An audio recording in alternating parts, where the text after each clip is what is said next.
नमस्कार, अभिवादन में दुर्गेंद्र चौहान।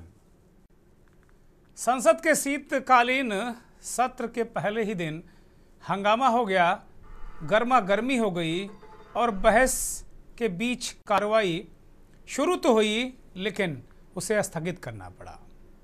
लेकिन कई सवाल खुद ब खुद खड़े हो गए। सत्र की शुरुआत के पहले ही प्रधानमंत्री नरेंद्र मोदी ने पत्रकारों को संसद के बाहर संबोधित किया और उनके बयान ने ही ये बुनियाद डाल दी कि शीतकालीन सत्र कैसे चलने वाला है। प्रधानमंत्री ने कहा कि मुझे लग रहा था कि बिहार के चुनाव से विपक्ष कुछ सबक लेगा, लेकिन उसने लिया नहीं। संसद में ड्रामा नहीं चलेगा, ड्रामा बंद कीजिए, डिलीवरी होनी चाहिए। प्रधानमंत्री की इस बयान ने सत्र शुरू होने से पहले ही सियासी तूफान खड़ा कर दिया। मोदी के मुताबिक संसद में दिखावे से काम नहीं चलता, असल मुद्दों पर ध्यान होना चाहिए। तो विपक्ष ने भी पीएम मोदी के इस बयान को सीधे चुनौती दे डाली। कांग्रेस की सांसद प्रियंका गांधी ने पलटवार करते हुए कहा कि संसद का काम ही मुद्दे उठाना है, इसे ड्रामा कैसे कहा जा सकता है। तो वही समाजवादी पार्टी के नेता अखिलेश यादव ने प्रधानमंत्री पर तंज कसते हुए कहा कि ड्रामा कौन करता है ये सब जानते हैं। सदन के बाहर जहां पीएम मोदी के बयान को लेकर सियासी तूफान उठ खड़ा हुआ, तो सदन के अंदर राज्यसभा में मल्लिकार्जुन खड़गे जो नेता प्रतिपक्ष हैं राज्यसभा में, उन्होंने पूर्व स्पीकर पूर्व चेयरमैन जगदीप धनखड़ पर दिया गया बयान भी हंगामे में एक नया मोड़ बन गया। तो सवाल बनता है कि क्या संसद सिर्फ डिलीवरी का मंच है, यह सवाल और बहस भी लोकतंत्र का हिस्सा है। और संसद में डिलीवरी क्या होगी, ये सवाल भी मैं आज पूछूंगा कि वो कौन सी चीज़ है जिसे हम डिलीवरी कहते हैं, वो क्या है। क्या संसद सिर्फ इस विषय के लिए है कि सरकार वहाँ आए और बताए कि हमने ये काम कर दिए, हमने झंडे गाड़ दिए, ये इस विषय के लिए है, या फिर असहमति को भी वहाँ जगह है। क्या लोकतंत्र का यह तकाजा नहीं है। प्रधानमंत्री का संदेश विपक्ष को घेरने के लिए था, या सिर्फ सत्र की कार्रवाई को प्रभावी बनाने का प्रयास, या फिर प्रभावित करने का प्रयास, ये भी विपक्ष कह रहा है। ये सत्र 15 दिनों का ही है। धीरे धीरे देखने में आ रहा है कि संसद के सत्र सिमटते जा रहे हैं, छोटे होते जा रहे हैं। इस पर भी गंभीर चिंतन होना चाहिए। क्या संसद में जनता के हित के सवालों को छोड़कर बाकी मुद्दों पर बहस और चर्चा सदन के समय की बर्बादी नहीं है? और क्या विपक्ष के सवाल और बहस संवाद संसद की गरिमा का हिस्सा है, या इसे ड्रामा कहा जाना चाहिए, जैसा प्रधानमंत्री ने कहा। तो आज की डिबेट में, आज की चर्चा में हम इन्हीं सवालों की पड़ताल करेंगे। मुद्दा हमारा है डिलीवरी बनाम ड्रामा।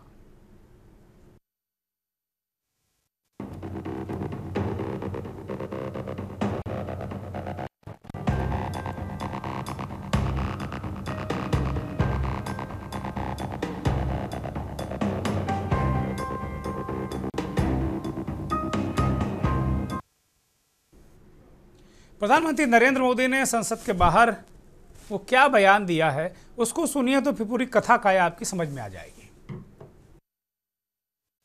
हमारे देश का एक हमारे मीडिया के मित्र कभी अगर एनालिसिस करेंगे तो उनको ध्यान में आएगा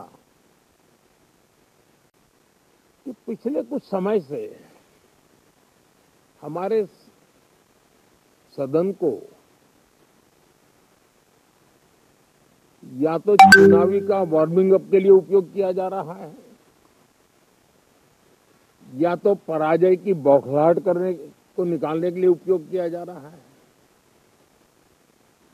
अब मैंने देखा है कुछ प्रदेश ऐसे हैं कि सत्ता में रहने के बाद इतनी एंटी इनकम्बेंसी है कि वो वहां जनता में जा नहीं पा रहे हैं, वहां लोगों के बीच जाकर के अपनी बात बता नहीं पा रहे हैं, और इसलिए सारा गुस्सा या सदन में आकर के निकालते हैं और सदन को अपने उस राज्य की राजनीति के लिए इस्तेमाल करने की नई परंपरा को कुछ दलों ने जन्म दिया है।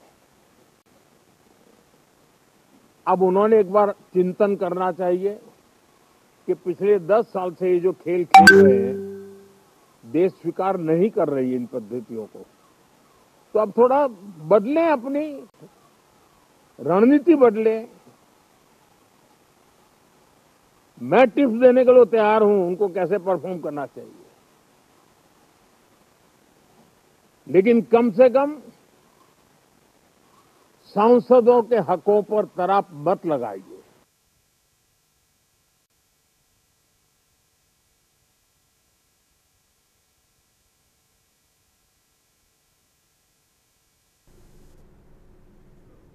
प्रधानमंत्री के इस बयान पर प्रतिक्रियाएं आई हैं। कांग्रेस की सांसद प्रियंका गांधी और समाजवादी पार्टी के अध्यक्ष और सांसद अखिलेश यादव ने इस पर क्या कहा, वो सुनिए।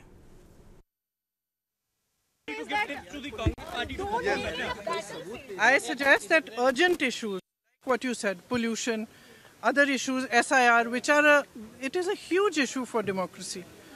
What is going on? Whether it's the election situation or the SIR, these are huge issues. Let's discuss them. What is Parliament for? Let's discuss them. Let them have a discussion. It's not drama. Speaking about issues, raising issues is not drama. Drama is not allowing discussion. Drama is not having a democratic discussion about issues that matter to the public. We've spoken about pollution. Why are we not raising it? Why are we not allowed to? Today I've asked for 0 hour on it. Why are we not allowed to discuss these things? Opposition drama ना करें, delivery करें। Battlefield बना रही है, drama करने का इल्जाम लगा रहे हैं। देखिए मेरे पत्रकार साथियों, ड्रामा तो आप भी जानते हो कौन करता है। ये मुस्कुराहट बता रही है कि ड्रामा कौन करता है। ड्रामा, डेमोक्रेसी, केवल इसलिए ड्रामा शब्द का इस्तेमाल करना क्योंकि डी से डेमोक्रेसी है। हम ये चाहते हैं कि सिंसियरिटी से काम हो ऐसा और कोई भी मतदाता छूटे नहीं। जो ये जान जा रही है ये भी ड्रामा है क्या? हमारे साथियों ये बताइए, जो बीएलओ ये जान चली गई जिनकी, ठीक है ड्रामा था कि जान जाना? तो ये शब्दों पे मत खेलिए, इधर उधर मत जाइए। इलेक्शन कमीशन की जिम्मेदारी ये बनती है कि सभी का वोट बन जाए। और बीजेपी तो ऐसा ड्रामा करती है, पुलिस से मिलकर के रिवॉल्वर लगवा देती है वोट डालने जाओगे। वो भी ड्रामा ही था शायद, रिवॉल्वर लगाना, मतदाता को रोकना। वो तस्वीर है नहीं मेरे पास, लेकिन आपके पास सब होगी आर्काइव में तस्वीर। धन्यवाद। अखिलेश यादव ने कहा कि भाई ये क्या बीएलओ की जान जा रही है, एसआईआर या पॉल्यूशन पर बात करना ड्रामा है, तो डिलीवरी क्या है बता दीजिए। राज्यसभा में नेता प्रतिपक्ष मल्लिकार्जुन खड़गे ने सदन के चलने के दौरान एक ऐसा इशारा किया जिसको लेकर हंगामा हुआ। उसके बाद जेपी नड्डा जो नेता सदन हैं राज्यसभा में और संसदीय कार्य मंत्री किरण रिजिजू ने उस पर प्रतिवाद किया, सुनिए। For predecessors completely unexpected and sudden exit from the office of the chairman Rajya Sabha, which is unprecedented in the annals of parliamentary history. Chairman Rajya Sabha, being custodian of the entire house, belongs as much to the opposition as to the government.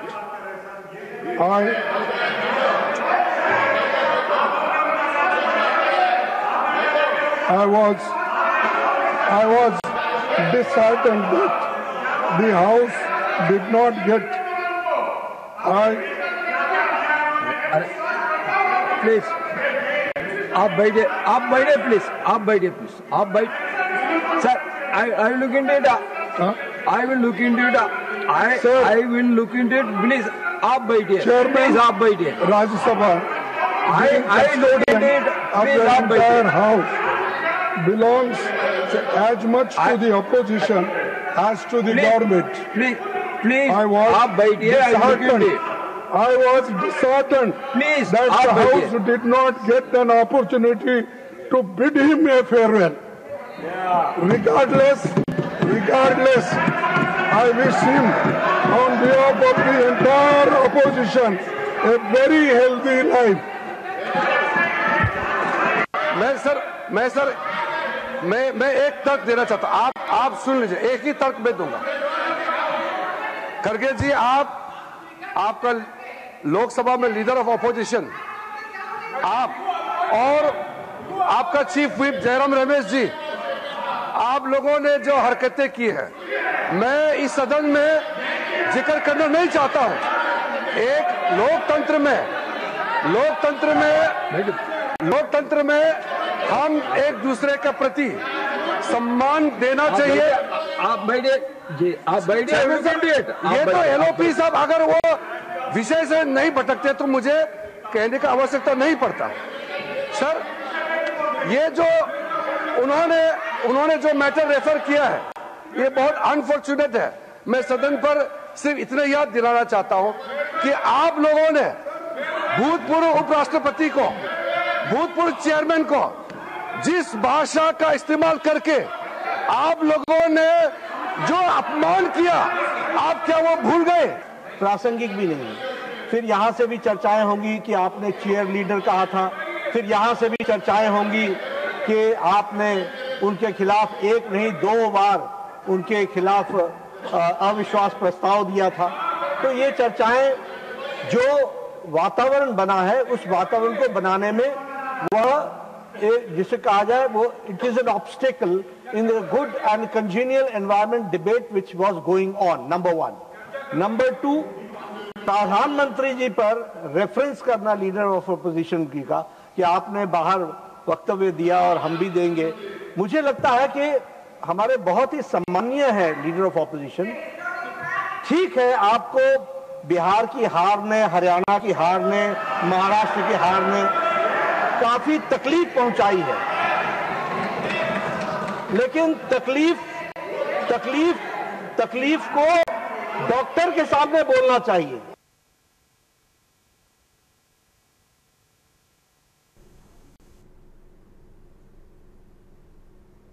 Rajya Sabha में नेता सदन JP Nadda कह रहे हैं कि भाई आपको तकलीफ है, आप हारे हैं तो ये डॉक्टर के सामने बोलिए, जनता के सामने जाइए। प्रधानमंत्री ने भी कहा कि उनको जो जनता के सामने ये जाते नहीं हैं, वहाँ ये बात अपनी कह नहीं पाते हैं, वहाँ इनको जाना नहीं है, जनता को कन्विंस करना नहीं इनके खिलाफ। अब एक प्रधानमंत्री ने बहुत महत्वपूर्ण बात कही, बड़ी अद्भुत बात कही। उन्होंने कहा कि विपक्ष के खिलाफ एंटी इनकम्बेंसी है। जो सत्ता पक्ष के लिए कहा जाता है एंटी इनकम्बेंसी, वो विपक्ष के खिलाफ है, इसलिए वहाँ जा नहीं रहे और फिर ये सदन में ड्रामा करते हैं। उन्होंने ये भी कहा कि कुछ दल हैं जो अपने राज्य की राजनीति को संसद में लाते हैं। तो सवाल है कि क्या जो राज्य हैं उनसे जो सांसद चुनकर आते हैं, जो दल वहाँ प्रभुत्व में हैं, वो दल क्या संसद में अपनी बात ना उठाएं? तभी डिलीवरी से माना जाएगा। हमारे साथ बहुत विद्वान सांसद और तमाम पत्रकार विश्लेषक जुड़ गए हैं। हमारे साथ उत्तर प्रदेश के पूर्व मुख्यमंत्री और भारतीय जनता पार्टी के वरिष्ठ नेता, वरिष्ठ सांसद जगदम्बिका पाल जी जुड़ गए हैं। बहुत स्वागत, बहुत धन्यवाद, बहुत आभार। राजनीतिक विश्लेषक के तौर पर हरिकेश बहादुर जी जुड़ गए हैं। हरकेश जी 2 बार मेंबर ऑफ पार्लियामेंट रहे हैं, बहुत स्वागत। महेंद्र सिंह वरिष्ठ पत्रकार हमारे साथ दिल्ली से जुड़े हैं। अतुल सक्सेना समाजवादी पार्टी के नेता के रूप में हमारे साथ जुड़े हैं। फुरकान अंसारी साहब पूर्व सांसद हैं कांग्रेस के, वो हमारे साथ जुड़े हुए हैं। और रमाकांत मिश्रा भी हमारे साथ जुड़ गए हैं भारतीय जनता पार्टी के नेता के रूप में। जगदम्बिका पाल जी को सबसे पहले मैं चर्चा में शामिल करूंगा। बहुत बहुत स्वागत है पाल साहब। पाल साहब बहुत ही अनुभवी नेता, बड़े तमाम जो कमेटियों के चेयरमैन रहे, तमाम बहुत राजनीति का बहुत लंबा अनुभव, मुझे लगता है 50 साल का राजनीतिक अनुभव। पाल साहब, बहुत महत्वपूर्ण बात प्रधानमंत्री जी ने आज कही है, लेकिन एक बात पाल साहब मेरी समझ में थोड़ा सा कम आई कि जो उन्होंने कहा कि तमाम जो दल हैं जो अपने अपने राज्यों की राजनीति को सदन में लाना चाहते हैं, संसद में लाना चाहते हैं और अपने हिसाब से वो यहाँ पर चीज़ें करना चाहते हो और वो ड्रामा है। तो क्या SIR पर बात करना, प्रदूषण पे बात करना, जनहित पे बात करना, पाल साहब ये क्या ड्रामा है? देखिए, बात करना बिल्कुल ड्रामा नहीं है, लेकिन लोकतंत्र बात करने के लिए एक कोई सदन जो लोग है, इन सब में विषय उस पर चर्चा करने की कोई संस्था का संवैधानिक प्रक्रिया है, एक बिजनेस रूल है कि सदन में अगर 543 मेंबर पार्लियामेंट है, अपने सवाल उठाएंगे उसके भाव लिख करके देते हैं। और बिजनेस एडवाइजर में होती है, बिजनेस वीक में मिलती है, और वहाँ पे दल के नेता प्राथमिकता रखते हैं।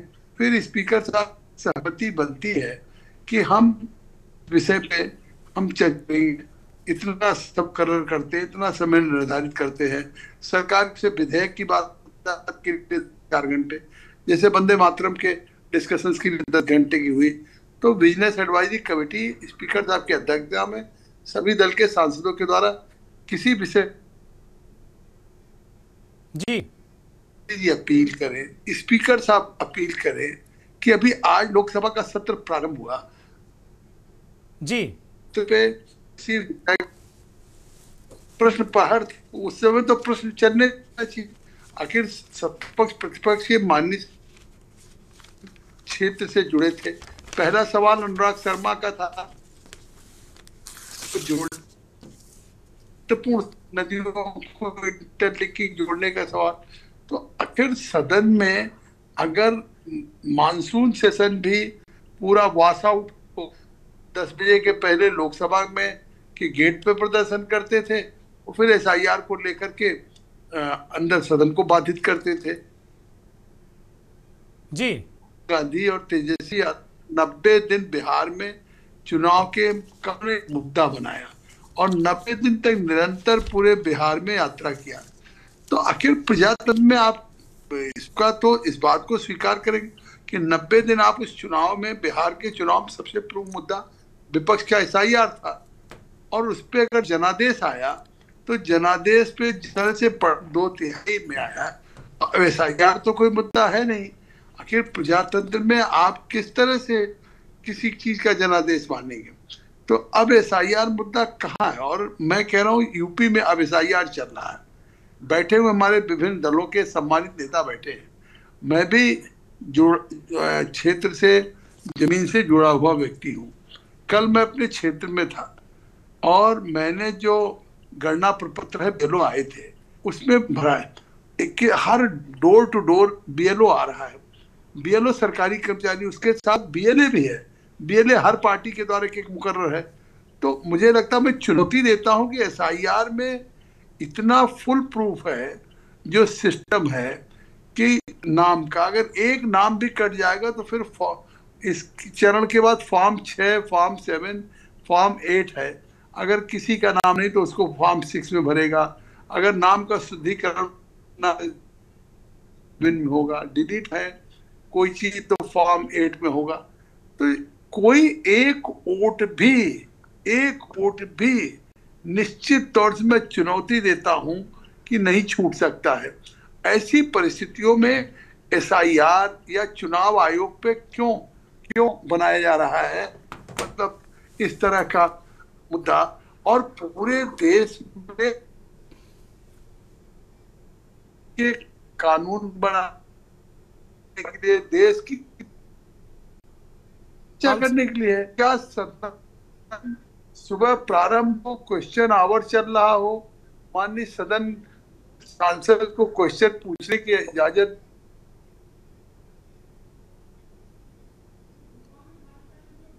पाल साहब की आवाज़ कुछ बाधित हो रही है। पाल साहब, अगर मुझे आप सुन रहे हो तो एक इससे उलट सवाल है कि अगर विपक्ष बिहार में बुरी तरह हार गया, विपक्ष पीछे 3-4 राज्य हार गया या आगे कई राज्य हार जाए, तो क्या वो जनता की समस्याएं उठाना बंद कर दे? क्या उसको बोलने का अधिकार नहीं? अगर वो बोलेगा तो वो ड्रामा है और आप लोग डिलीवरी दे रहे हैं। पाल साहब, नहीं, बिल्कुल है। चुनाव में हार जीत लगी रहती है। देखिए कि भाई, नहीं, अगर कोई पार्टी हार गई, कोई मुद्दा उठा रही थी पाल साहब, कोई पार्टी हार गई तो ये मुद्दा थोड़ी हार गया, मुद्दा थोड़ी खत्म हो गया। और जो उत्तर प्रदेश की बात आप कर रहे हैं पाल साहब बहुत अदब के साथ में, बहुत वरिष्ठ नेता हैं आप, और आप पक्ष विपक्ष में बहुत लंबा राजनीतिक जीवन है आपका, और बहुत ही संजीदा व्यक्ति भी हैं आप। मैं बहुत जिम्मेदारी से इस बात को कहता हूं। पाल साहब, SIR में आपके लोकसभा क्षेत्र में भले ही बहुत अद्भुत काम हो रहा हो, लेकिन हम लोगों के पास जो रिपोर्ट है, अगर उत्तर प्रदेश की बात की तो मैं उत्तर प्रदेश से बात कर लेता हूं, और मैं खुद अपना उदाहरण दे रहा हूं आपको इस मंच पर बैठकर। मैं जहां का निवासी हूं, मेरी बिटिया का दूसरा BLO, मेरी बेटे का दूसरा BLO, मेरा दूसरा बिल हो, और मैंने पूछा भाई पत्नी का फॉर्म क्यों कब दोगे? उसने कहा तुम्हारी पत्नी तो शिफ्ट हो गई। मैंने कहा भैया मैंने तलाक अभी नहीं दिया अपनी पत्नी को, हमारी पत्नी अभी भी हमारे साथ ही रहती हैं, शिफ्टेड कैसे कर दिया? साहब किसी ने कर दिया होगा। इस तरह की त्रुटियां हैं, और इनको सुधारने की बात अगर कोई करेगा तो वो ड्रामा करेगा। अगर कोई बीएलओ काम के दबाव में अगर 20-20, 25-25 बीएलओ मर रहे हैं या आत्महत्या कर ले रहे हैं तो ये मुद्दा नहीं है, ये ड्रामा है। पाल साहब, अगर आप कोई त्रुटियां हैं, उसकी प्रक्रिया चल रही है, क्या आप इस बात की अनुमति नहीं देंगे कि प्रक्रिया खत्म हो गई हो? कोई वाकई उस प्रक्रिया के बाद, गणना प्रपत्र के बाद, एसआईआर के बाद अगर कोई मतदाता का नाम छूट गया, फिर भी वो अनापत्ति का उसको अवसर दिया जा रहा है, चुनाव आयोग में दे सकता। ये आज जो अभियान चला, एक एक व्यक्ति को, जो भारत के का एक एक नागरिक है, उसको वोटर बनाने का है, न कि वोटर काटने का है। मैं चुनौती दे के साथ कह सकता हूँ, ये बड़ा पुनीत कार्य है पाल साहब, बहुत पुनीत कार्य है और बहुत जिम्मेदारी से आप कर रहे हैं। मैं भी इस प्रक्रिया का मैं बिल्कुल घोर समर्थक हूँ, लेकिन जो त्रुटियां हैं, जो समस्याएं, उनका मैं उनको उठाने का भी समर्थक हूँ। पाल साहब, नहीं तो वो त्रुटियां बिल्कुल उठाने की बात आप ठीक कर रहे हैं, त्रुटियों को ठीक करना ये भी एकदम निश्चित तौर से इसकी बाध्यता है, हम आपसे सहमत हैं। लेकिन आखिर वो त्रुटियां, अभी तो प्रक्रिया चल रही है ना, अभी वोट कट तो नहीं गया किसी का, तो अब ये कहना कि हम सदन ही नहीं चलने देंगे, आपके पास अवसर है। ये पाल साहब, ये किसने कहा कि सदन नहीं चलने देंगे? पाल साहब बहुत अदब के साथ में, ये किसने कहा कि सदन नहीं चलने देंगे? प्रधानमंत्री जी आए संसद से बाहर, उन्होंने एक प्रेस कॉन्फ्रेंस की और उन्होंने विपक्ष को कहा कि विपक्ष ड्रामेबाज है। इसके बाद क्या आप उम्मीद कर सकते हैं कि संसद बड़े आराम से चल जाएगी 15 दिन? जो सरकार जिसकी जिम्मेदारी, आप भी सरकार में हैं और सरकार में पहले भी रहे हैं, आप उत्तर प्रदेश के मुख्यमंत्री भी रहे हैं, आप जानते हैं चीजों को। जो सरकार में है लोग, अगर वही ये बात कह दें जिम्मेदारी के साथ में कि जो हम कर रहे हैं वो डिलीवरी है, जो विपक्ष मुद्दे उठा रहा है वो ड्रामा है, तो सदन चलेगा क्या फिर? पाल साहब बताइए। सरकार चलाने की जिम्मेदारी, बिल्कुल आप ठीक कह रहे हैं, सत्ता पक्षी है तो सरकार चलाने की जिम्मेदारी प्रतिपक्ष की भी है। सदन में जितना जिम्मेदारी सत्ता पक्षी है, उतनी ही जिम्मेदारी प्रतिपक्ष की है, और दोनों के साथ मिलकर के ऑनरेबल स्पीकर हो या उनका पैनल हो, वो कोऑर्डिनेट करता, समयों का निर्धारण करता, उसमें चर्चा होती है। किस विषय पे चर्चा करने के लिए सरकार तैयार नहीं? संसदीय कार्य मंत्री जी ने कहा सारे विषयों को हम नोट कर रहे हैं, सभी विषयों पे हम चर्चा करने के लिए तैयार है, लेकिन क्या आप इस बात की इजाजत देंगे कि आखिर उस सदन में अगर चर्चा करना तो क्या लिख करके नहीं देंगे? बिजनेस एडवाइजरी कमेटी में स्पीकर साहब उसका समय निर्धारित करेंगे, तब उस पर चर्चा होगी। कि आप सदन को हाईजैक कर लेंगे, सदन में आप डिक्टेट करेंगे कि नहीं क्वेश्चन आवर नहीं होगा, हम एसआईआर पे चर्चा होगी, तो ये केवल एक पॉलिटिकल एजेंडा सेट कर रहे हैं, देश को गुमराह कर रहे हैं। आखिर एसआईआर पे पूरे मानसून सेशन को वॉश आउट किया है, और आज ये क्या देश में एसआईआर मुद्दा है? एसआईआर चुनाव आयोग है, एक कॉन्स्टिट्यूशनल बॉडी है, एसआईआर की एक प्रक्रिया चल रही है। उस एसआईआर में अगर मैं कहता हूं कोर्ट भी तो है, अगर कोई व्यक्ति वैधानिक रूप से उस मतदाता नहीं रहेगा, वो कोर्ट में चले जाए कि हमारा पाल साहब कोर्ट में कितना समय लगेगा? वो 3 पीढ़ियां उसकी चली जाएंगे, मतदाता नहीं हो पाएगा। आप केसेस की स्थिति, आप तो बहुत जिम्मेदार नेता हैं, बड़े गंभीर नेता हैं, और आजकल पाल साहब ये बहुत होता है, हम देखते हैं सत्ता पक्ष के लोगों से बात कहो, वो कहते हैं कोर्ट चले जाओ। अरे पाल साहब, ये फिर चुनाव आयोग में ताला लगा दिया जाए क्या? फिर अब उसका हल प्रशासन को खत्म कर दिया जाए क्या, जो राज्यों का प्रशासन है? पाल साहब मैं कह रहा हूं चुनाव आयोग जो एसआईआर कर रहा है, उसमें मैं चुनौती देता हूं विपक्ष को कि अगर एक वोट भी वैध है तो वो किस तरह से कट जाएगा। चुनौती देता हूं, इतना फुल प्रूफ है, ठीक बात है कि एक भी व्यक्ति मतलब जो वैधाम रोहिंग्या होगा, बांग्लादेशी होगा, विदेशी होगा, या डेथ हो गई है, तो उनके नाम कटेंगे जो अवैध रूप से मतदाता बन गए हैं। उनके नाम कटेंगे, जिनकी मृत्यु हो गई उनके नाम कटेंगे। अगर एक व्यक्ति एक जगह एक जिले में पाल निवास साहब, करता करोड़ों है, दर्शक आपकी इस चुनौती को सुन रहे हैं और मैं भी बहुत जिम्मेदारी के साथ में इस बात को कह रहा हूं कि मेरे पास जितने इस तरह के मामले आएंगे इस प्रक्रिया के कंप्लीट होने के बाद, मैं आपको अदब के साथ में सारे मामले भेजूंगा और आपकी नैतिक और संवैधानिक जिम्मेदारी होगी कि वो वोट दें और भारत के वो वोटर रहें। मुझे एक ब्रेक पर जाना है। बहुत शुक्रिया पाल साहब, आप हमसे जुड़े और बहुत महत्वपूर्ण जानकारियां हमें दी। एक ब्रेक ले रहा हूं।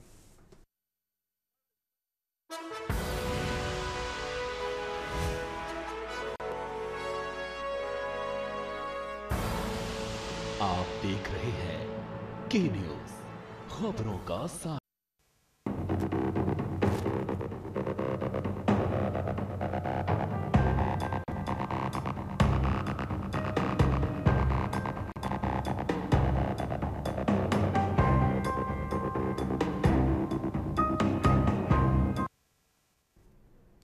ब्रेक से पहले कांग्रेस के नेता राहुल गांधी और उनकी जो रवैया है या कांग्रेस के पूरे नेताओं के रवैये पर जगदम्बिका पाल कह रहे थे, जो भारतीय जनता पार्टी के वरिष्ठ नेता हैं, उत्तर प्रदेश के पूर्व मुख्यमंत्री भी रह चुके, वो कह रहे थे कि विपक्ष जो है वो संसद को हाईजैक करके चलाना चाहता है और ऐसा होने नहीं दिया जाएगा। प्रधानमंत्री ने भी कहा कि ड्रामा नहीं, डिलीवरी कीजिए। जब संसद के शुरू होने के पहले ही अगर ये नेता सदन लोकसभा ये बात कह दे तो फिर जो पूरा सत्ता पक्ष है वो विपक्ष को ड्रामा करेगा, स्वाभाविक है। हम इस पर लगातार चर्चा कर रहे हैं, डिलीवरी या ड्रामा, संसद में हंगामा।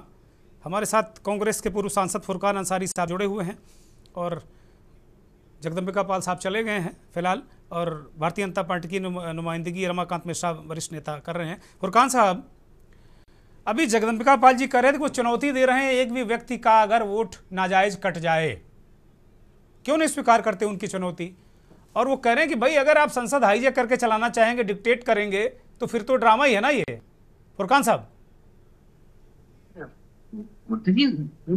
मैं ये कहना चाह रहा हूँ, मैं जगदम्बिका पाल जी को बहुत नजदीक से जानता हूँ जी। वो हमारे साथ एमपी भी रहे हैं कांग्रेस के, और फिर बिहार झारखंड में क्या क्या किए हैं सब जानता हूँ मैं उनको। ये जो बार बार ये बोलते हैं कि प्रक्रिया, इनकी प्रक्रिया इतनी जटिल है, कोई भी आदमी, कोई भी यहाँ के मतदाता उसकी प्रक्रिया को फेस नहीं कर सकता। हरकेश जी का फ्रेम ठीक किया जाए। हरकेश जी दिख नहीं रहे दर्शकों को, और बहुत दिनों बाद हमारे चैनल पे आए भी, इनका दिखना बड़ा जरूरी। हरकेश जी दिखिए, सामने आइए जी, बोलिए फुरकान साहब, बोलिए। इनके कोई प्रक्रिया जो बता रहे हैं कि जो इलेक्शन कमीशन का प्रक्रिया है, इनकी प्रक्रिया ही कोई नहीं पूरा कर सकेगा। एक मतदाता अगर नाम कट जाए या छूट जाए तो जोड़ने की जो प्रक्रिया है वो इतना जटिल है कि वो तब तक 2 इलेक्शन पार हो जाएगा फिर भी नाम नहीं जुड़ेगा। इसलिए इस पर आप विश्वास नहीं कि जगदम्बिका पाल जी जो बोल रहे हैं वो एकदम बिल्कुल ये लगता है रटा हुआ बात बोल रहे हैं, सच्चाई नहीं है। बिहार में इलेक्शन अभी हुआ, मैं ये कहना चाहता हूँ, बिहार में इलेक्शन में मैं भी इलेक्शन में हिस्सा लिया, मैं भी वहां बहुत जगह प्रचार किया, भाग लिया, हर जगह लिया। और बिहार में पहले मैं बिहार में करीब 25-30 साल एमएलए रहा हूँ, 30 साल रहा हूँ। बिहार को बहुत नजदीक से मैं जानता हूँ। जिस एरिया में गए हम, लोगों का रुझान महागठबंधन के पक्ष में था, लेकिन एकाएक वोट जो है चला गया, सब गठबंधन चला गया एनडीए के पक्ष में। मैं ये कहना चाहता हूं कि जितने ऑब्जर्वर थे वहां बिहार के, सब गुजरात के थे। जितने टेक्नीशियन थे, जो मतदाता पेटी को ठीक करना और खोलना बंद करना, वो सब गुजरात के थे। और 6,000 आदमी जो भेजा गया वहां से स्पेशल ट्रेन करके, वो किस लिए भेजा गया, क्यों भेजा गया? अरे फुरकान साहब, 6,000 से थोड़ी आप चुनाव हार गए, आपका सुपड़ा साफ हो गया। और गुजरात भी इसी देश में। फुरकान साहब क्या बात कर रहे हैं? गुजरात को आप पाकिस्तान की तरह क्यों ट्रीट करते हैं आप लोग? आपका सारा खेल जो है वो बैठे बैठे इलेक्शन कमीशन लड़ रहा था इलेक्शन। ये मोदी और अमित शाह इलेक्शन नहीं लड़ रहा था, वहां लड़ रहा था इलेक्शन कमीशन हम लोग के खिलाफ में। फुरकान साहब, प्रधानमंत्री जी ने कहा कि फुरकान साहब नहीं आ सकता उस राज्य में। फुरकान साहब, अरे हमें जरा सुन लीजिए, थोड़ा सुन लीजिए, फिर आप जवाब दीजिए। प्रधानमंत्री जी ने कहा है कि विपक्ष के खिलाफ एंटी इनकम्बेंसी है। यह अद्भुत मामला है, अद्वितीय बात कही प्रधानमंत्री ने कि विपक्ष के खिलाफ भी एंटी इनकम्बेंसी है। विपक्ष के खिलाफ में नहीं, विपक्ष के पक्ष में मतदाता है वहां हमारे। वो कह रहे हैं एंटी इनकम्बेंसी आप लोगों के पक्ष में, इसलिए जा नहीं रहे हो और फिर राज्यों के मुद्दे संसद में रखते हो लाके आप। पहले वोट पैसे के बल पर पहले एमपी एमएलए खरीदते थे और अपनी सरकार बनाते थे। अब पैसे के बल पर मतदाता को खरीदना शुरू कर दिया और महंगाई के पर चर्चा ही करेंगे नहीं, आप जो है बेरोजगारी पर चर्चा करेंगे नहीं। ये सिर्फ कैसे वोट हम खरीदे हैं, कैसे वोट लें, यही एक चीज जानता है। प्रधानमंत्री कह रहे हैं कि डिलीवरी दीजिए, ड्रामा नहीं चाहिए, डिलीवरी दीजिए। नहीं, उल्टा बात, उल्टा हम लोग डिलीवरी दे रहे हैं, आप ड्रामा कर रहे हैं। उल्टे चोर कोतवाल को डांटे। अरे ये मुहावरा संसदीय नहीं है, ये मुहावरा संसदीय नहीं, संसद में नहीं बोला जाता भाई, मत बोलिए अब जी। ये दो ही आदमी, गुजरात के दो ही आदमी का खेल है ये, और इलेक्शन कमीशन का खेल। मतलब आप डिलीवरी दोगे नहीं और संसद चलने नहीं दोगे। डिलीवरी दे रहे हैं, हम मतदाता की बात को रख रहे हैं, आप ड्रामा कर रहे हैं। आप पब्लिक की बात क्यों नहीं बोलते हैं पार्लियामेंट में, क्यों नहीं अपने एजेंडे में लाते हो पब्लिक की उसे इशू को? ये ड्रामा कौन कर रहा है? ठीक है, ठीक है, ठीक है, ठीक है, ठीक है। अजय शुक्ल इस देश के जाने माने संपादक, वरिष्ठ पत्रकार, इस चैनल में हमारे साथ जुड़ चुके हैं। बहुत स्वागत अजय जी, बहुत धन्यवाद, आभार आपका। अतुल सक्सेना समाजवादी पार्टी के नेता हैं। अखिलेश यादव ने भी अतुल भाई इस बात को लेकर प्रतिवाद किया है ड्रामा और डिलीवरी पर।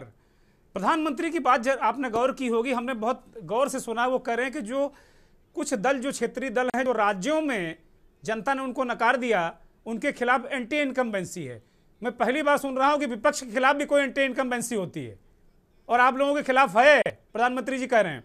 तो आप जब वहां सफल नहीं होते अपने अपने राज्यों में, चाहे तेजस्वी हो चाहे अखिलेश हो, आप दोनों सम्मानित नेता जब अपने अपने राज्यों में सफल नहीं होते, जनता उनकी बात सुनती नहीं, तो वो अपनी जो राजनीतिक एजेंडा है उसको संसद में लागू करते हैं, डिलीवरी नहीं देते हैं। अतुल भाई अनम्यूट करिए, अनम्यूट करिए।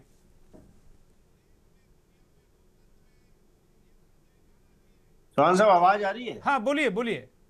देखिए चौहान साहब, ये मोदी जी का स्टेटमेंट मुझे बड़ा हास्यप्रद लगता है कि विपक्ष में जो है जो इनकम्बेंसी की बात कर रहे हैं, एंटी इनकम्बेंसी विपक्ष के खिलाफ है।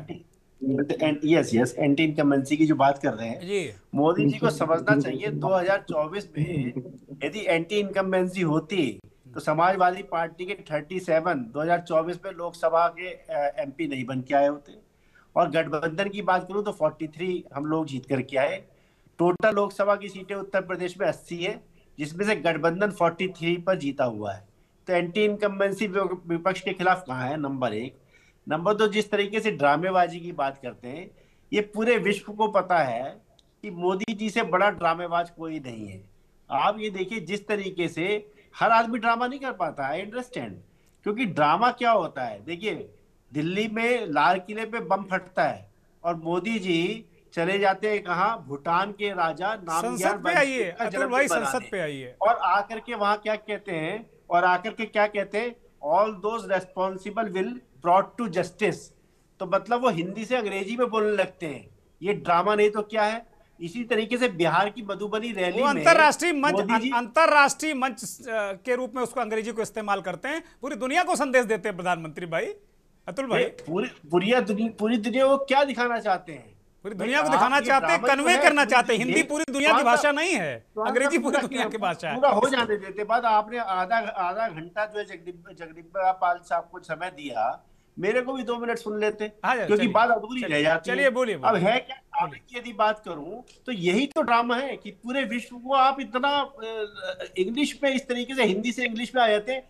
दिस इज ड्रामा और व्हाट यू विल से। तो जिस तरीके से यदि बिहार में भी मधुबनी की रैली हुई थी, वहां पे मोदी जी ने पहलगांव का जिक्र करा, और पहलगांव का जिक्र करा उसमें भी वो हिंदी से अंग्रेजी में आ गए।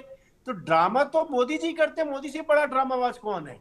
और यदि बात करें पार्लियामेंट, शीतकालीन सत्र हमारा शुरू हुआ, तो पार्लियामेंट किस लिए होती है? पार्लियामेंट इसीलिए होती है जिन जिन राज्यों के जहाँ के चुने हुए हमारे सांसद हैं वो अपने अपने राज्यों की बात उठा सके, उस जनता की बात उठा सके, वहां पे जो कमियां है उसको उजागर कर सके, ताकि सरकार स्टैंड ले।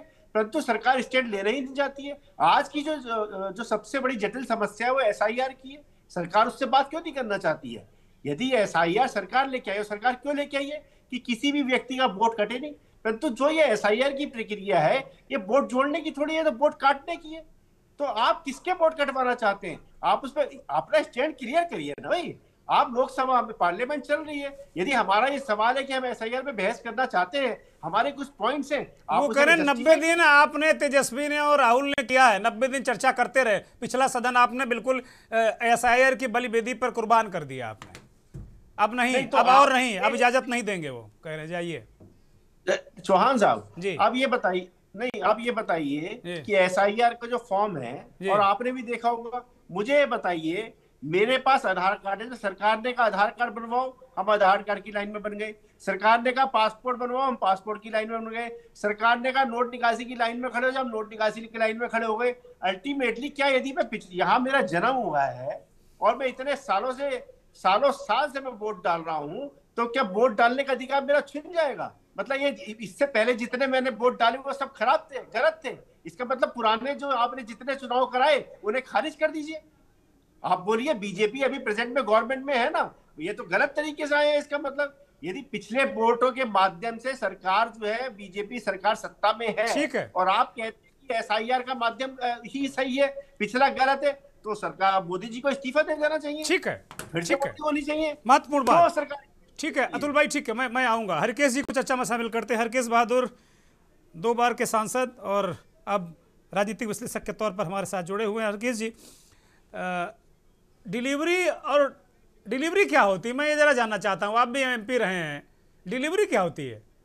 क्या ये जो राज्यों के मुद्दे, जैसा अभी अतुल ने कहा, राज्यों के मुद्दे उठाना ड्रामा है, और वो पहाड़ा जो पढ़ा जाता है संसद में कि हमने ये किया वो किया, ये डिलीवरी है?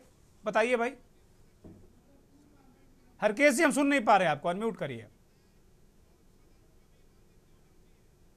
प्रधानमंत्री जी के बारे में आपको अच्छी तरह जानकारी है कि उनके बारे में बराबर ये कहा जाता है कि जुमले बनाने के बड़े माहिर हैं।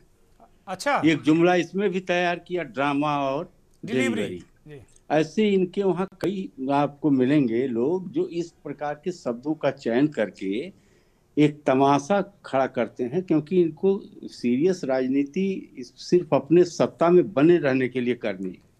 इन लोगों को राजनीति देश के हित के लिए नहीं करनी है, क्योंकि देश के हित की अगर बात इनके दिमाग में होती तो ये इन तमाम महत्वपूर्ण मुद्दों पर चर्चा क्यों नहीं करवाते।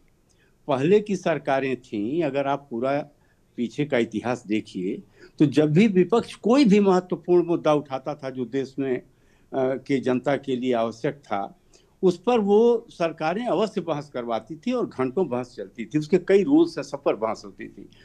इस सरकार की ये आदत में देखा कि जब भी कोई महत्वपूर्ण मुद्दा उठाया जाता है विपक्ष के द्वारा और ये कहा जाता है कि इस पर आप चर्चा करवाइए, ये कभी चर्चा कराने के लिए तैयार नहीं होते। आज तो मान लीजिए एसआईआर वगैरह का सवाल है, आप बताइए कि बेरोजगारी पर कोई बहस इन्होंने करवाई? महंगाई पर इन्होंने कोई बहस करवाई? चीन ने है नहीं हरकेश जी, ना महंगाई है ना बेरोजगारी, हरकेश जी कभी बहस करवाई? तो महंगाई बेरोजगारी है नहीं, चर्चा क्यों कराए हो भाई? वो मानते कि बेरोजगारी महंगाई नहीं है। तमाम ऐसे महत्वपूर्ण मुद्दे आप देखेंगे, जब भी ये उठाया जाता है उसको बिल्कुल चर्चा नहीं करवाते, बल्कि करते क्या हैं, जो ये कर रहे हैं टोटल अनडेमोक्रेटिक, क्योंकि इन लोगों का लोकतंत्र में विश्वास है ही नहीं, संविधान में ही विश्वास नहीं है। उसका एक इतिहास है, उसमें हम क्या जाएं। जब संविधान बना तभी इन्होंने कह दिया कि इस संविधान में भारतीयता नाम की तो कोई चीज़ है ही नहीं। इनके नेताओं ने, इनके पुरखों ने, जो इनके मुख्य नीति निर्धारक लोग थे, वो तो हमेशा संविधान के विरोध में थे, झंडे के विरोध में थे, देश की आज़ादी की लड़ाई के विरोध में थे। किस चीज़ के पक्ष में ये लोग थे? आज ये देशभक्त बन रहे हैं, उस समय जो गद्दारी इनके नेताओं ने की थी वो आज इतिहास की सारी किताबों में भरी हुई है, सब लिखा हुआ है। अगर उस पर आज कोई आदमी सवाल उठा देता है तो उसके खिलाफ ये लोग तुरंत कोर्ट में चले जाते हैं और मानहानि का मुकदमा करते हैं। सावरकर के बारे में जो बातें कही गई हैं, राहुल गांधी के खिलाफ आपने देखा होगा, तमाम मुकदमे इधर उधर लगाए गए हैं। इतिहास की किताबें क्यों नहीं पढ़ते जो उसमें लिखा हुआ है, या उन इतिहासकारों के खिलाफ क्यों नहीं मुकदमा करते? इन लोगों की खास आदत है ये मुद्दे से हमेशा लोगों का ध्यान भटकाने के लिए तरह तरह की योजनाएं और कार्यक्रम ये करते रहते हैं। अभी अयोध्या में जो झंडा वगैरह का कार्यक्रम किया इन्होंने, पताका फहराने का, वो तो कि धार्मिक महत्व का मामला है, इसलिए उसके बारे में कोई आदमी एडवर्स बात नहीं कहना चाहेगा। लेकिन इतना तो है ही कि उसको एक ऐसा इवेंट क्रिएट किया जैसे लगा देश के सबसे बड़ा काम यही होने जा रहा है। और तो ये इनकी आदत है, ये कभी भी बेरोजगारी पर बात नहीं करेंगे, कभी भ्रष्टाचार पर बात नहीं करेंगे, कभी महंगाई पर बात नहीं करेंगे। जो बड़े बड़े संसार के सारे अखबारों ने इनके कुछ खास पूंजीपतियों के खिलाफ क्या नहीं लिखा, कभी उसकी जांच हुई? 2 करोड़ रुपए 1 करोड़ रुपए का अगर किसी विपक्षी दल का कोई मामला हो जाए या ना भी मामला हो तो उसको तुरंत मनी लॉन्ड्रिंग केस लगा करके उसको ले जा करके जेल में बंद करते हैं, सालों उसको जेल में रखते हैं। 2 मुख्यमंत्रियों को इन्होंने रखा, आपको पता ही होगा हेमंत सोरेन के साथ क्या हुआ, केजरीवाल के साथ क्या हुआ। ये सारे वो काम किए जा रहे हैं जो कि केवल तानाशाही व्यवस्था में की जाती है, कभी भी किसी लोकतांत्रिक व्यवस्था में नहीं की जाती। आज अगर यही एसआईआर का सवाल उठा है, मैं इस पर आना चाहता हूँ। अभी मैं इस समय मैं अपने जिले गोरखपुर में आया हुआ हूँ, यहाँ एक शादी में मैं गया था जी, वहां पर मुझे 5-7 लेखपाल मिल गए बाई चांस जी। और लेखपाल लोगों से मैंने इसकी चर्चा की क्योंकि मैं जानता था कि वो एसआईआर का काम यहाँ चल रहा है यूपी में। तो उन्होंने कहा कि साहब हम लोग 5-5, 6-6 बीएलओ के इंचार्ज, अब जो उनकी कही बात हो सीधे मैं आपको बता रहा हूँ, उन्होंने कहा कि 5-5, 6-6 बीएलओ के हम लोग इंचार्ज हैं। तो मैंने कहा कि तो आप लोग क्या कर रहे हैं, कैसे नाम लोगों के कट जा रहे हैं या छूट जा रहे हैं, क्यों हो रहा है? कहा साहब हम लोग इसमें कुछ नहीं कर रहे हैं, जो उसने बताया वही बात मैं आपके सामने रख दे रहा हूँ, सब लोग सुन लें इस बात को, सब लोग जाने। उन्होंने कहा कि बीएलओ की स्थिति ये है कि ये भारतीय जनता पार्टी के पन्ना प्रमुख होते हैं, पन्ना प्रमुख और आधा पन्ना प्रमुख, इस तरह से बता रहे थे कि उन लोगों के पास जितने लोगों का वो पन्ने पर नाम होता है उस परिवार के बारे में इनके पास पूरी जानकारी होती है कि कौन परिवार किस पार्टी को वोट करता है, किसको नहीं करता है, उस तरह से पूरी जानकारी रखते हैं। उसमें खास तौर से ये लोग बीएलओ पर ये दबाव बना रहे हैं कि जो लोग, पहला नाम उसे बीएसपी का ही लिया था, कहा कि बीएसपी के कौन वोट देता है, कांग्रेस को कौन वोट देता है, सपा का कौन देता है, भाजपा, इसकी जानकारी रखते हैं। तो जो दूसरी पार्टियों के लोगों को वोट देने वाले उनका नाम हटाने की बात करते हैं और कुछ नए नाम जोड़ने की बात करते हैं।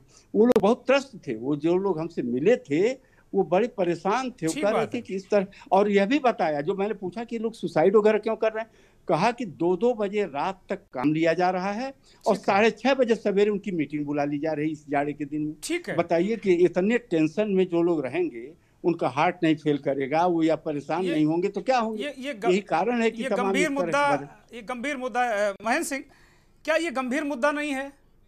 अभी हरकेश बहादुर ने जो बात बताई, वो अपने वहीं से वो सांसद रहे हैं 2 बार, वो बता रहे हैं कि भाई वहाँ ये इस तरह की बातें, तो फिर अगर ठीक है एसआईआर में हल्ला मचाता रहा विपक्ष, जनता ने जवाब दे दिया बिहार में, ठीक बात, लेकिन क्या किसी पार्टी के किसी गठबंधन के चुनाव हारने से मुद्दा खत्म हो जाता, वो समस्याएं अपने आप खत्म हो जाती हैं और वो ड्रामा है? महेंद्र सिंह, ये लोकतंत्र में तो नहीं होता है, ये राजतंत्र में जरूर हो सकता है। तो लोकतंत्र की तो खूबसूरती यही है कि लोग, हर नागरिक के पास ये अधिकार है कि अपनी बात वो संसद तक पहुंचा सकता है। तो जो चुने हुए प्रतिनिधि हैं उनका तो पूरा हक है और पहुंचाना चाहिए, यही उनका कर्तव्य है, यही उनका काम है। तो अगर इसको ये कहा जाए कि ये ड्रामेबाजी है तो ये तो अलोकतांत्रिक वैसे ही और है। प्रधानमंत्री ने भी कहा कि कुछ दल हैं जो अपने राज्यों का एजेंडा, जो उनका है पॉलिटिकल एजेंडा, वो संसद में लागू करते हैं। इसके क्या मायने हैं? ये क्या बात हुई? अब पॉलिटिक्स में है तो पॉलिटिक्स का एजेंडा भी होता है, तो उसमें गलत क्या है? मैं कह रहा हूँ भाई उत्तर प्रदेश में अगर एसआईआर में समस्या है, उसका डिस्कशन अखिलेश यादव वहां करना चाहते हैं, तो फिर ये ड्रामा क्यों हुआ? बिल्कुल, और इसी के लिए वो चुन के भेजे गए हैं, जनता की बात को वहां रखने के लिए सदन में, इसी के लिए तो भेजे गए हैं। उसमें अगर कहीं प्रक्रिया में ऊपर नीचे होता है तो क्या दिक्कत है? आप बाद में कर लीजिएगा। जो बहुत मोस्ट इंपॉर्टेंट इशू है उसको आप अगर कोई रखना चाहता है मेंबर ऑफ पार्लियामेंट, तो उसका हक है, संविधान ने उसको वो हक दिया है, रखना चाहिए। इतने बीएलओज की मौत हो रही है, आत्महत्या हो रही है, हार्ट फेल हो रहे हैं, तो उस दिक्कत को अगर कोई मेंबर ऑफ पार्लियामेंट उठा रहा है, वो कोई भी पार्टी का हो, तो क्या दिक्कत है? वो अगर एक भी मेंबर ऑफ पार्लियामेंट उस पार्टी से है तो उठा रहा है, तो उसमें हमें ये नहीं लगता कोई दिक्कत है। और ये चुनाव आयोग को स्वतः संज्ञान लेना चाहिए कि ये आखिर इतनी आप एसआईआर, अब जैसे यूपी में कौन से अभी चुनाव है? क्यों आपने 4 तारीख या 11 तारीख तक आपने ना कुछ बढ़ाया, 2-4 दिन बढ़ाया है बिहार में, कुछ बढ़ाया थोड़ा समय। नहीं तो उससे क्या फर्क पड़ा, उससे क्या फर्क, आप 2 महीने में कर लीजिए उसको, आसान आराम से करिए। यूपी में तो कहीं कोई दिक्कत नहीं, चुनाव नहीं है, डेडलाइन आपके पास 365 दिन होते हैं और आराम से आप कर सकते हो। हर राज्य में 5 साल में चुनाव आते हैं, तो आपको ऐसी क्या हड़बड़ी मची हुई है? ये चुनाव आयोग की जो कामकाज है, गंभीर सवाल पैदा होते हैं कि आखिर वो चाहता क्या है, यूपी में क्या हड़बड़ी है, क्या होने वाला है यूपी में। और इतने जो कर्मचारी होते हैं जो वहां पर काम कर रहे होते हैं, उनके ऊपर आप एक्स्ट्रा प्रेशर डाल रहे हैं तमाम तरीके की। और मेरा तो कहना है कि उच्च अधिकारियों को, जो चुनाव आयोग के उच्च अधिकारी, उनको थोड़े दिन गांव में भेज देना चाहिए कि महीने भर जाओ गांव में ड्यूटी करके आओ, तो आपको गांव की समस्याएं पता चलेंगी कि जब आप हर आदमी वहां ऑफिस की तरह तो बैठा नहीं है, घर में काम काज करता है, तमाम चीजें। और इस दौरान शादी ब्याह का सीजन भी चल रहा है, लोग नहीं होते हैं घरों में, कोई कहीं गया कोई कहीं गया, अब वो नहीं मिलेगा तो उसका वोट कट जाएगा। बहुत सारे चैलेंजेस होते हैं, जो बीएलओ हैं उनके घर में भी चैलेंजेस हैं। ये मुद्दा ये डिलीवरी वाला मसला है या ड्रामा है, ये बताओ हमको आप महेंद्र सिंह। ये विपक्ष ड्रामा करने जा रहा है कि इसमें कोई डिलीवरी है? प्रधानमंत्री जी तो कह रहे हैं इसमें कोई डिलीवरी नहीं, ये ड्रामा है। मुझे तो लग रहा है इसमें सिर्फ राइमिंग की गई है कि D for delivery, D for drama. और संसद के शुरुआत में ही कह दिया उन्होंने जी, इसमें कोई सीरियसनेस नहीं है। जो और प्रधानमंत्री को ये बात बिल्कुल नहीं कहनी चाहिए थी, इसका कोई मतलब नहीं, कोई मायने नहीं, बहुत हल्की बात है ये, बल्कि वेलकम करना चाहिए था। और अपनी तरफ से 15 दिन, ये सत्र 15 दिन का है महेंद्र सिंह, सत्र लगातार छोटे होते जा रहे हैं एक करके। और जब सत्र शुरू होने से पहले ही प्रधानमंत्री जी ने कहा कि विपक्ष ड्रामेबाज है, काम खत्म, निपट गया सत्र, हल्ला मचाएगा, खत्म हो गया जनता के मुद्दे। बिल्कुल, ये तो एक प्रोक करने वाली बात हो गई कि मैं कुछ बयान करूंगा, उसकी प्रतिक्रिया होगी, संसद वॉश आउट हो जाएगा और ठीक है, फिर जनता के बीच में जाके हम ये कहेंगे कि संसद को विपक्ष नहीं चलने देता, विपक्ष के मुद्दे वहां एड्रेस नहीं होंगे, तो विपक्ष मतलब फिर क्या घर बैठ जाए? कोई भी विपक्ष हो, मैं ये नहीं कह रहा हूँ कि यही, जब बीजेपी थी और कांग्रेस की सरकार थी तो बीजेपी क्या हंगामा नहीं करती थी? खूब हंगामा करती थी, खूब वॉश आउट होते थे सेशंस। लेकिन उससे क्या मतलब, डेमोक्रेसी की यही खूबसूरती है कि विपक्ष आपकी अपनी बात कहेगा। ठीक है, ठीक है। रमाकांत जी भारतीय जनता पार्टी की नुमाइंदगी कर रहे हैं हमारे साथ लगातार। रमाकांत जी, डिलीवरी और ड्रामा, इसको लेकर काफ़ी बातचीत हो चुकी है, जगदम्बिका पाल से लेकर महेंद्र सिंह तक। अब मुझे लगता है कि बहुत सारे सवाल बन गए होंगे, आप स्वतः स्फूर्त ही जवाब दीजिए। चौहान साहब, मैं एक चीज यहाँ पर कहना चाहता हूँ, जो कि शायद मुझे लग रहा है कि ड्रामा और डिलीवरी के अंदर में शायद जो यहाँ पर वक्ता बैठे हुए हैं, शायद मुझे लग रहा है जो कि बहुत ज्यादा ज्ञान रखते होंगे और इसीलिए उन्होंने प्रधानमंत्री को इस तरह के नकारात्मक, उन्होंने जो शब्द कहा उसको नकारात्मक दिशा देने का प्रयास किया है। आप अभी तो शीतकालीन सत्र चल रहा है, मैं तो कह रहा हूँ मानसून सत्र के अंदर में भी क्या आपने क्या देखा, संसद का क्या आउटपुट निकला? उससे पहले आप जाइए, ग्रीष्मकालीन सत्र देख लीजिए, उसमें क्या आउटपुट निकला संसद के अंदर में। तो मुझे लगता है चाहे मानसून सत्र हो या पूरे वर्ष के अंदर में जितने भी सत्र होते हैं, उसमें संसद से आउटपुट क्या है। ठीक है, कोई भी अगर सांसद चुन करके आता है अपने क्षेत्र से अपनी बातें उठाएगा, लेकिन आपने उनके कितने बात उठाए ये भी तो पता होना चाहिए था। केवल उन्होंने, प्रधानमंत्री जी ने यही कहा है जो कि ड्रामा नहीं करिए, डिलीवरी करिए। डिलीवरी मतलब ये नहीं जो कि हम जो काम हम कर रहे हैं उसी को डिलीवर करना। सर विपक्ष क्या डिलीवरी करे वो बता दीजिए हमारे दर्शकों को, वो अपना ज्ञानवर्धन करना चाहते हैं। विपक्ष का काम क्या हो, क्या डिलीवरी करे संसद में? वो पुल तो बना नहीं सकता। चौहान साहब, मैं कह रहा हूं आप जिस क्षेत्र से आते हैं जी, वहां जनता के लिए आपने क्या किया यही डिलीवर करिए ना। आप छोड़िए केंद्र सरकार ने क्या किया नहीं किया उसको छोड़िए, आप जिस क्षेत्र से चुन करके आते हैं उस जनता के लिए क्या किया आपने, क्या डिलीवर किया आपने, किस विषय को रखा आपने संसद के अंदर में, ये सब तो आप कहेंगे ना, ये तो आपकी जिम्मेदारी है ना। लेकिन मुझे लगता है यहाँ पर तो कोई इस तरह की बातें, केवल प्रधानमंत्री की बातें को लेकर के आगे बढ़ रहे हैं जो कि ये ड्रामा है। डिलीवरी का मतलब ये भी होता है चौहान साहब, यहाँ पर जितने भी वक्ता बैठते हैं, समाजवादी पार्टी को हो या हरिकेश जी हो या महेंद्र सिंह जी हो या पूर्व सांसद जो भी हो, मैं तो कह रहा हूं जो कि इस तरह से सोच अगर रखेंगे ना तो निश्चित तौर पर देश का भला होगा। अपने क्षेत्र का भला होगा जहां से वो सांसद चुन करके आते हैं। दूसरी बात ये यहाँ पर मैं एक चीज यहाँ पर कहना चाहूंगा, जो कि कांग्रेस का नीति और जो नियत है न स्पष्ट है न बिल्कुल सही है, क्योंकि अगर वो सही रहता तो आज बिहार का जो चुनाव का जो नतीजा आया है वो मुझे लगता है कहीं किसी को कहने की जरूरत नहीं पड़ती। एसआईआर के मुद्दे पर आप लोग हल्ला कर रहे हैं ना, क्योंकि एसआईआर हो रहा है, एसआईआर हो रहा है। अरे भाई ये बात तो 2002 के अंदर में भी हुआ था, ये 2025 में कोई नई चीज तो हो नहीं रही है। यही प्रक्रिया 2002 में था, यही 2025 के अंदर में है। लेकिन मुझे लगता है जो कि इसको जिस तरह से नैरेट करने का प्रयास किया जा रहा है, जिस तरह से माहौल बनाने का प्रयास किया जा रहा है, मुझे लगता है जो कि आप छोड़िए बिहार की बात, छोड़िए आप वेस्ट बंगाल के अंदर में आ जाइए, आप कर्नाटका के अंदर में जाइए, क्या आप वहां पर जब सत्ता में आए तो क्या वहां वोट चोरी नहीं हुई? दूसरी बात अभी अतुल जी कह रहे थे अभी, जो कि 2024 के अंदर में लोकसभा का नतीजा आया था, उन्होंने कहा महागठबंधन ने 43 सीट जीत ली। बहुत अच्छी बात है भाई, तो क्या वहां वोट चोरी नहीं हुई? मुझे किसने की भाई? रमाकांत जी, क्या अखिलेश यादव ने वोट चोरी कर ली? आप यही कहना चाह रहे हैं? मैं तो कह रहा हूं क्या वहां वोट चोरी नहीं हुई?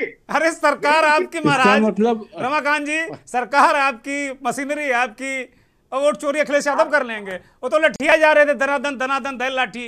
अभी अखिलेश यादव ने कहा भी कि कट्टा तमंचा क्या क्या दिखा रहे थे पुलिस वाले। बोलिए से क्या होगा? उनके कहने से क्या होगा? उनके कहने से अगर देश चलने लगे तो फिर तो हो गया। वेस्ट बंगाल के अंदर में एसआईआर हो रहा है, आप कह रहे हैं कि एसआईआर के ऊपर में जो भी क्वेश्चनिंग हो रही है, जो भी प्रश्न खड़े किए जा रहे हैं, 2002 के अंदर में इलेक्शन कमीशन के पास 4.58 करोड़ का वहां पर डाटा था, आज 7.63 करोड़ का डाटा आ गया है 2025 के अंदर में। क्या एसआईआर नहीं होना चाहिए? क्या इस चीज के ऊपर में क्या क्वेश्चनिंग नहीं होनी चाहिए? जो इतने जो आए ये ऐसे कैसे इनहेंस हो गया, इस तरह के वोटर कैसे बढ़ गए? तो मुझे नहीं, एसआईआर जरूर होना चाहिए रमाकांत जी, एसआईआर जरूर होना चाहिए और इसमें कोई बुराई भी नहीं, लेकिन फिर वो जिस तरह होना चाहिए, जैसे वोटर लिस्ट का शुद्धिकरण हो रहा, शुद्धि होनी चाहिए। अजय जी की तरफ जाएंगे चूंकि वक्त अब बिल्कुल खत्म है। अजय जी आपके पास सीधे आ रहा हूँ, कुल मिलाकर ड्रामा और डिलीवरी ये क्या नरेट करता है? ये संसद को आप आज पहले दिन से अभी 15वें दिन तक देख रहे हैं क्या कि पूरी चल पाएगी 15 दिन तक? देखिए, मुझे लगता है कि जो परंपरा है, संसदीय परंपरा है, सरकार की विपक्ष की दोनों को मिलके सदन चलाने की एक परंपरा है। उसके लिए चूंकि लीडर ऑफ हाउस होता है प्रधानमंत्री, प्रधानमंत्री जो वक्तव्य दे रहे हैं सदन के बाहर, उस वक्तव्य में कम से कम वह शालीनता, वह स्थिति होनी चाहिए, प्रवोक करने की चीज नहीं होनी चाहिए। यह भारत का दुर्भाग्य है कि ऐसा शख्स प्रधानमंत्री है जो ड्रामा और डिलीवरी और जिसकी बात कर रहा है, जिस दिल्ली में खड़े होके वो यह कह रहा है वहां सांस लेना मुश्किल हो रहा है। इतनी मौसम का मजा लीजिए अजय जी, प्रधानमंत्री जी ने कहा कि मौसम का मजा लीजिए। मैं वही कह रहा हूं तो अब इतने भयानक प्रदूषण में क्या मौसम का मजा लेगा आदमी? सांसें तो उधार लेनी पड़ रही है उसको जी। आपके असाइनमेंट में बताएंगे कि मैं पिछले 15 दिन से जब बात होती मैं यही कहता हूं तबीयत नहीं सही है मेरी जी, बैठ नहीं पाऊंगा जी, और ये स्थिति है, बोलना मुश्किल हो रहा है, सांस फूलने लग रही है। तो मैं ये एक उदाहरण दे रहा हूं। ऐसी स्थिति में वो कह रहे हैं मौसम का मजा लीजिए। साहब बाहर निकलने की हिम्मत नहीं कर रही है, मौसम का मजा ले, पहली बात। दूसरी बात ड्रामे की जब आती है तो आपको याद आ रहा होगा संसद के भीतर छाती पीट के एक अकेला कौन कर रहा था। उसके बाद में एक देश का प्रधानमंत्री कह रहा है एक अकेला जो इस देश की पूरी आवाम का प्रतिनिधि है। और उसके बाद में आपको याद होगा एक डिबेट के दौरान यो करके जिस तरह से किया था, वो ड्रामे कौन कर रहा था? और नारे की बात कहते हैं, प्रधानमंत्री सदन के अंदर आते हैं, मोदी मोदी और न जाने क्या क्या जो है चिल्लाया जाता है। ये अपने आप में शर्मनाक है कि संसदीय परंपराओं को तोड़ा किसने। अब संसद के ये सत्र बुलाने की जो संविधान सभा में चर्चा हुई थी, उस चर्चा में क्या कहा गया था? क्यों 3 बार ही बुलाया जाता है? इसलिए क्योंकि आप जो सामयिक मुद्दे हो, जो क्षेत्र के मुद्दे हो, जो तात्कालिक मुद्दे हो, जो राष्ट्र की सुरक्षा के मुद्दे हो, जो विदेश नीति से जुड़े मुद्दे हो, सब पर चर्चा हो। आपको याद होगा 1962 में चाइना का युद्ध चल रहा था, अटल बिहारी वाजपेयी ने खुद लिखा है, मैं अपने 3 सांसदों के साथ जाकर के मिला प्रधानमंत्री से और कहा कि हमें अभी चर्चा चाहिए। उन्होंने युद्ध के दौरान बीच में चर्चा कराई थी और कड़े शब्द बोले गए थे, हर सवाल का जवाब दिया गया था और शांति से प्रधानमंत्री ने बैठ के सुना था। यह दुर्भाग्यपूर्ण है कि आज प्रधानमंत्री ये कहता है देश के अंदर 30 बीएलओ मर जाते हैं, दर्जनों लोगों के नाम कट रहे हैं, ऐसे ऐसे लोगों के नाम कट रहे हैं जो जीवित हैं, खड़े होके कह रहे हैं साहब हम जीवित हैं। मध्य प्रदेश वो राजस्थान में एक कवि खड़े होके बोल रहे हैं साहब रोज कविता पढ़ता हूं और मेरा नाम काट दिया गया, कह दिया गया मर गया मैं। इसी तरीके से छत्तीसगढ़ में एक सिटिंग विधायक का नाम काट दिया गया। तो इस तरह से जब हो रहा हो तो आप समझ सकते हैं कि कितनी बड़ी विडंबना है। इसके बाद में लाल किले पे आके आतंकी हमला हो जा रहा है।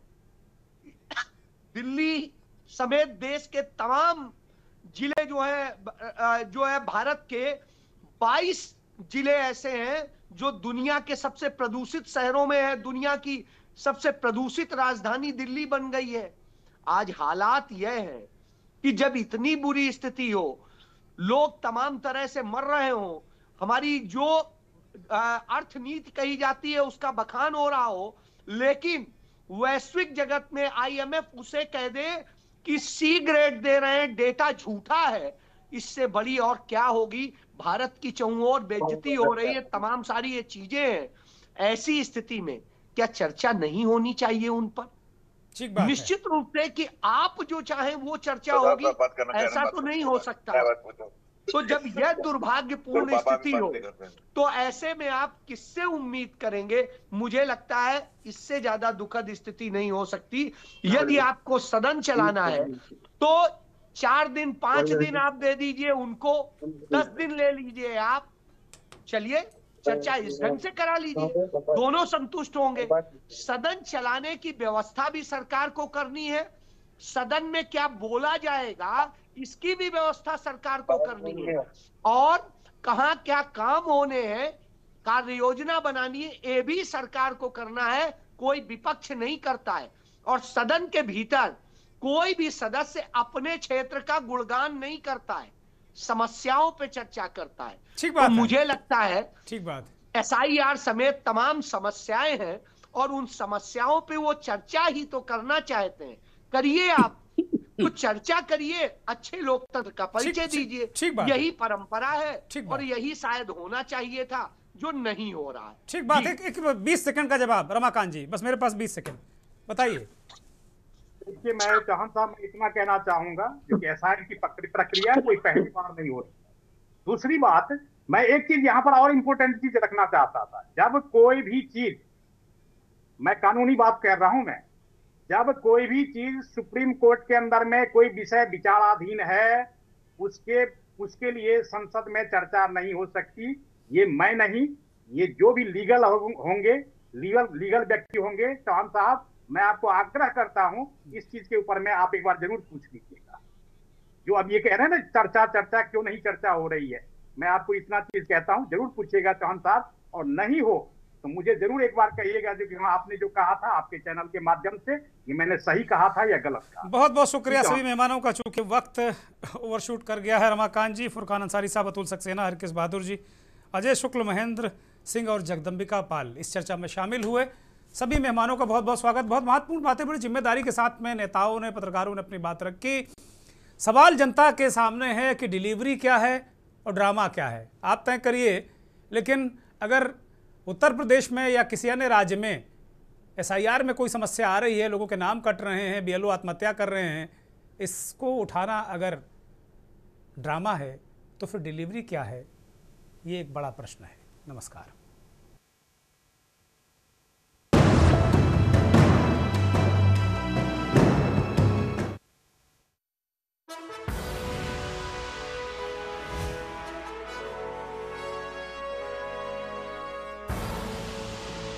देख रहे हैं के न्यूज, खबरों का